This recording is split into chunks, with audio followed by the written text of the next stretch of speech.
পশ্চিম বর্ধমানের অন্ডাল থানা এলাকার মধুসূদনপুর কলিয়ারি অঞ্চলে বিয়ের প্রতিশ্রুতি দিয়ে এক নাবালিকাকে দীর্ঘদিন ধরে সহবাস এবং পরবর্তীতে তাদের অন্তরঙ্গ মুহূর্তের ভিডিও সোশ্যাল মিডিয়ায় ভাইরাল করার অভিযোগে এক যুবককে গ্রেপ্তার করেছে পুলিশ। ধৃত যুবকের নাম রোহিত মুর্মু, বয়স 21 বছর।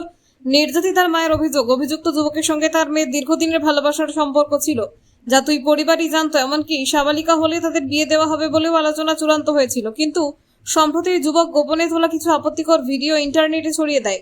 ভিডিওটি ভাইরাল হতেই রোহিত ও তার পরিবার বিয়ে করতে সম্পূর্ণ অস্বীকার করে এবং বেঁকে বসে।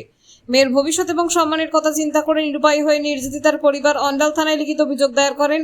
অভিযোগ পাওয়া মাত্রই তৎপরতা দেখিয়ে পুলিশ অভিযুক্তকে গ্রেপ্তার করে। বুধবার ধৃতকে আদালতে তোলা হয়েছে। কার ব্যাগ এটা? হ্যাঁ?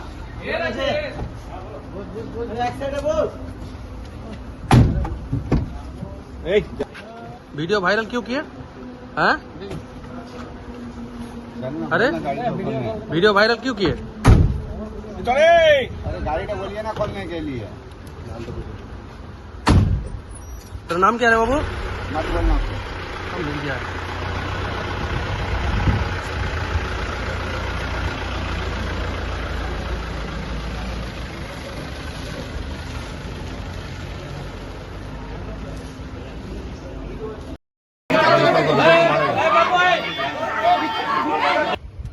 কি হয়েছিল?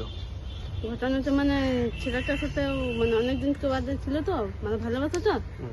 এরপরে সে মানে ওর মা বাবার সাথে কথা হয়েছিল, তো মা বাবারা রাজি হয়েছিল সবাই যে ঠিক আছে তাহলে মেয়েটা বয়স হোক, 3 দেবো বিয়েটা। এরপরে সে ছেলেটা মানে আসা যাওয়া করছিল সবাই, এরপরে আসা যাওয়া করছে। এবারে ওদের মধ্যে কি হয়েছে কি করে জানবো আমরা নাকি? এবারে ভয়ে বলে নাই মেয়েটা। যখন মানে ভিডিওটা ভাইরাল হয়ে গেছে গোটা, তখন মানে আমরা জানতে পেরেছি। এরপরে ওর মা বাবাকে জানাইছিলাম, ওরা মা বাবা কোনো উত্তর দিল না। ছেলেটাকেও বারবার বললাম যে মেয়েটাকে বিয়ে করে নিয়ে চলে যাও। বলছে আমি বিয়ে করবো না আর কারোর কাছে থাকতেও দিব না, এইভাবে ওরা কথা বলেছিল। সেই যে কিছু ভিডিও ভাইরাল করে, হ্যাঁ মানে খারাপ ভিডিও। আপনারা এখন কি চাইছেন? আমরা কি চাইছি? ও যেমন শাস্তি পায়, যেমন আমার মেয়েটা অপমান হয়েছে ও যেমন শাস্তি পায়। আর কি চাইবো আমরা? আপনার নাম? মঙ্গল হেমব্রম।